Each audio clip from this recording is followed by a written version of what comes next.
المكان القليب ما شاء الله. القليب ودرك طيب تسمى عين القليب. عين القليب طبعا الماء لما ولا فيها ما شاء الله. المكان هذا تقريبا بعيد على عين الصيق المنصورة تقريبا 13 كيلو ما شاء الله، يعني ربي يبارك.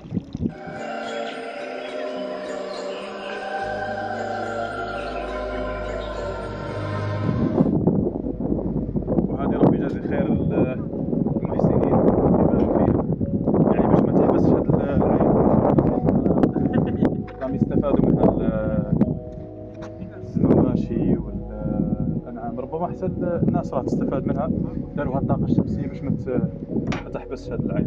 ربي يجازي خير كل المحسنين إن شاء الله.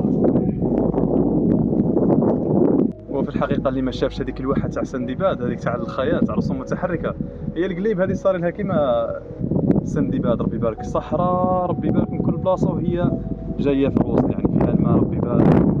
وهاد الأعشاب الأشجار ما شاء الله.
نشوفوا مع بعض هاد البيوت مبنيين فيها.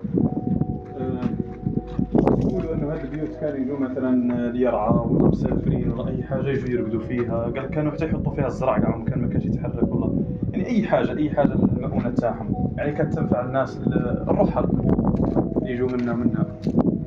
كاينه هذه البيت الاولى، كاين حتى هذه الزاوجه، هذه الزاوجه.